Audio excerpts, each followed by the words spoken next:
अस्सलामुअलैकुम, कैसे हैं आप सब? अल्लाह का शुक्र, मैं तो बिल्कुल ठीक-ठाक हूँ। उम्मीद करती हूँ आप भी खैरियत से होंगे। आज फिर से हाज़िर हूँ मैं अपने नए ब्लॉग के साथ, जो कि बहुत इंटरेस्टिंग और बहुत मज़ेदार सा होने वाला है। आप पूरा देखिए और पूरा वॉच करिए। अच्छा जी, तो मेरी आवाज़ सुनकर आपको कुछ ऐसा डाउट हो रहा होगा कि मेरी आवाज़ बहुत ख़राब और बहुत ही मुझे थकान ऐसी महसूस हो रही है।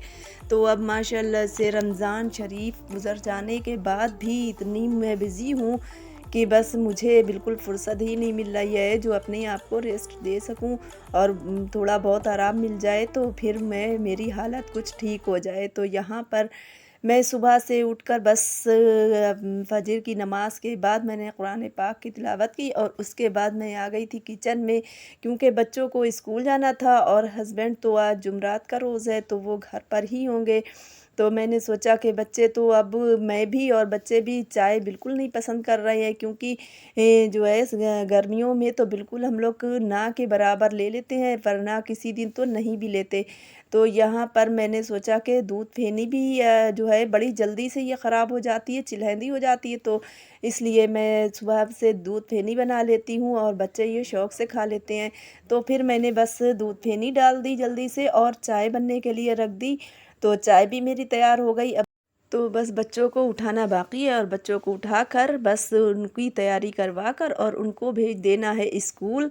तो यहाँ पर उसके बाद मैं अपनी काम में इतनी मसरूफ़ हो गई कि मुझे वीडियो बनाने का बिल्कुल भी याद ही नहीं रहा और कुछ भी नहीं शूट किया। तो बस मैं बनाने जा रही थी आज मटर की दाल, क्योंकि हस्बैंड घर पर होते हैं।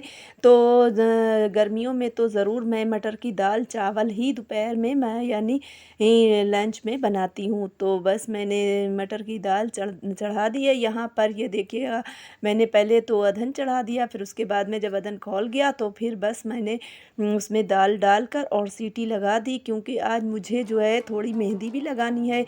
तो हिफ्ज़ा आ चुकी थी स्कूल से घर पर, तो फिर मैंने कहा हिफ्ज़ा ज़रा मेरे लिए कुछ आप ज़रा थोड़ी-सी मेहंदी घोल दें।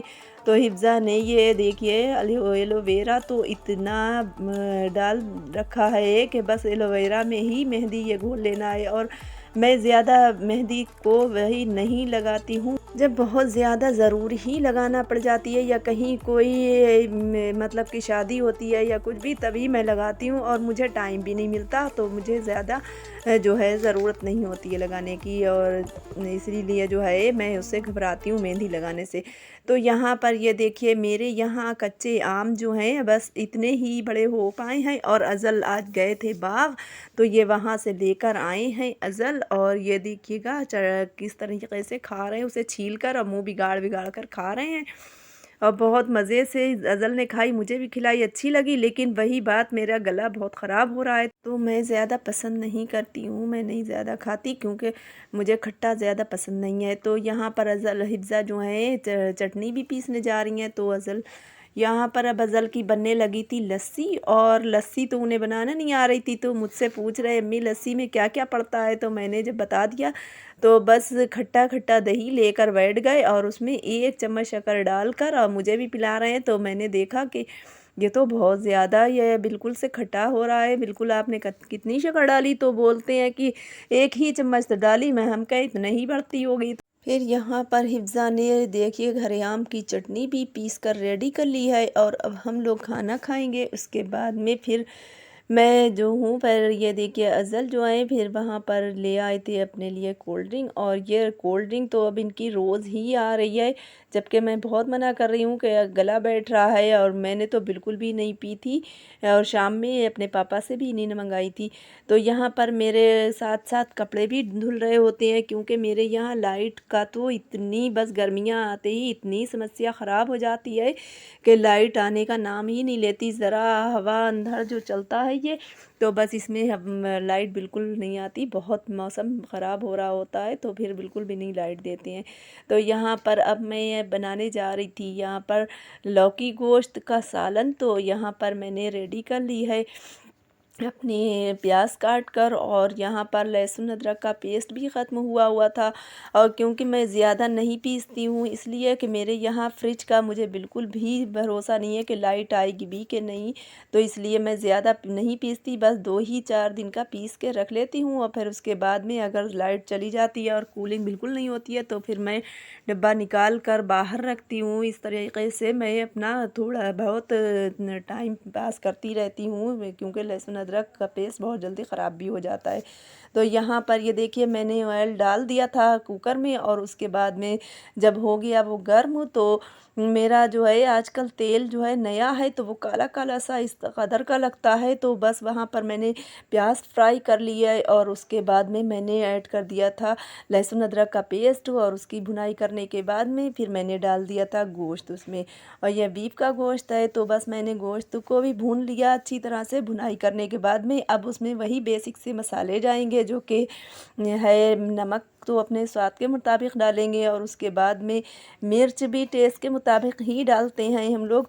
और जो उसके बाद में हल्दी पाउडर और धनिया पाउडर और लाल मिर्च जो कलर वाली होती है वही, बस सारे मसाले डालकर और अब पानी डालकर थोड़ा सारा और भुनाई कर लेते हैं। अच्छा, मैं भुनाई बहुत अच्छी तरह से करती हूँ, एक बार भूनकर फिर दोबारा से फिर से पानी डालकर भून लेती हूँ, क्योंकि जो है इसकी स्मेल जो है बहुत कच्चे मसालों की, अगर ना भून पाएँ सही से अच्छे तरीके से, तो यहाँ पर ये देखिए मैंने फिर से पानी डालकर भून लिया।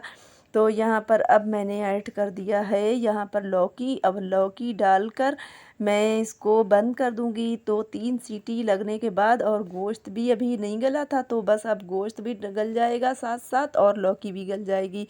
तो इस तरह से मैं लौकी गोश्त का सालन तैयार कर रही हूँ यहाँ पर। अब ये देखिए, मेरी सीटियाँ तो लग चुकी थी, अब मैं सारा प्रेशर इसका निकाल दूँगी, और उसके बाद में ये देखिए बस हल्की सी घुटाई मुझे करना है, पूरी तरह से इसका लौकी का पेस्ट नहीं बनाना है। बस बोटी बचा बचा कर मैं इस तरीके से थोड़ा थोड़ा सा फोड़ूँगी, और कुछ अगर साबित भी रह जाए तो कोई बात नहीं, कोई मसला नहीं, बस ये है कि थोड़ी थोड़ी सी फोड़ देते हैं। और इस तरीके से मेरा लौकी गोश्त का सालन तैयार हो गया है। अच्छा, कुछ शोरबा मैं नहीं ज़्यादा रखती, लेकिन आज कुछ ज़्यादा हो गया, मैंने इसलिए रखा था कि गोश्त गलना है, लेकिन भाई बहुत जल्दी से गोश्त भी गल गया था। तो फिर अब इसमें जो है ये हरा धनिया और गरम मसाला जो है पिसा हुआ, वो मैं पीस कर रखती हूँ, तो वो यहाँ पर ऐड हो जाएगा। और उसके बाद में हरा धनिया भी मैंने ऐड कर दिया, तो यहाँ पर ये देखिए बिल्कुल रेडी हो गया है मेरा लौकी गोश्त का सालन। और अच्छा, तो यहाँ पर फिर मैं आ गई थी अपनी मशीन पर, और मैं साथ साथ अपना काम भी करे रहती हूँ। और मैं घर में बस कोई भी काम कर रहे हो तो उसका यही फ़ायदा होता है कि बाहर जाने वाला, जो जॉब करने वाला है बंदा, तो बस बाहर ही का हो जाता है, लेकिन घर में जो कुछ ऐसी जॉब कर रहा होता है तो उसका यही फ़ायदा होता है कि साथ साथ घर के भी काम जारी रहते हैं और बाहर के भी। तो यहाँ पर मैं डोरी बनाने लग रही थी। मैंने यहाँ पर डोरी बना रही हूँ बारीक सी, मैं इस तरीके से मैं बनाती हूँ। तो यहाँ पर ये देख लें, जिसे नहीं बनाने आती है तो वो भी बना लें। तो मेरा खैर चैनल जो है वो सिलाई का, स्टिचिंग का नहीं है, मैं बस दिखाई देती हूँ, तो नहीं तो वरना मैं आपको ये भी सिखाती, और अगर कभी चैनल बनाया भी तो फिर मैं आपको ये सारी चीज़ें दिखाया करूँगी, बनाया करूँगी। तो यहाँ पर मेरी अब देखिए दूसरा सूट जो है वो मैं रेडी करने लगी हूँ। तो यहाँ पर मेरा रेडी हो रहा है सूट, और ये मेरा इतना जल्दबाजी का था, लेकिन मेरे पास बिल्कुल वक्त इस वक्त नहीं है, क्योंकि मेरे भांजे की, मैंने तो नेक्स्ट ब्लॉग में बताया था कि मेरे भांजे की इंगेजमेंट है, तो बस मैं उसकी तैयारी में लगी हूँ। अपना भी साथ साथ स्टिच हो रहा है, कहीं कुछ, तो ब्लाउज़ और वहाँ की भी मैं सारी तैयारी में लगी हूँ। वहाँ की भी सारी स्टिचिंग जो है वो भी मेरे पास है, तो वो मैं आपको नेक्स्ट ब्लॉग में दिखाने वाली हूँ कि मैं क्या तैयारी कर रही हूँ। तो यहाँ पर मेरी ये देखिएगा सारी तैयारी, और फिर इस तरीके से मैंने इसको सिला है कि वो मेरे पीछे ही पड़ गई कि नहीं मुझे भी स्टिच करके दें। तो यहाँ पर ये देखिए अब बिल्कुल जो है मैंने खाना खाकर और इशा के बाद मैंने ये बैठकर अपनी, ये देखिएगा मैं स्टिच कर रही हूँ। ये साड़ी है मेरी, तो साड़ी जो है वो आपको मैंने अपनी ज्योति शॉपिंग नहीं दिखाई थी, तो आपने मैंने कहा भी था कि अगर आप कहेंगे तो मैं ज़रूर दिखाऊँगी, तो आपने कहा नहीं, मुझे बिल्कुल भी नहीं बताया, तो फिर मैंने नहीं दिखाई। अच्छा, तो यहाँ पर जो है अब जब मैं वेयर करूँगी तो आप खुद ही देख लेंगे, एक-एक करके मैं सारा दिखाती जाऊँगी कि मैं क्या-क्या अपनी शॉपिंग कर कर लाई थी। तो यहाँ पर ये मेरा वही है सूट जो मैंने स्टिच किया था, तो ये देखिए कितना खूबसूरत सा लग रहा है। हमारा व्लॉग था यहीं तक, और अगर आपको हमारा व्लॉग पसंद आया हो तो लाइक शेयर एंड सब्सक्राइब करना मत भूलेगा। मिलते हैं किसी नेक्स्ट व्लॉग में। Thanks for watching. अल्लाह हाफिज़।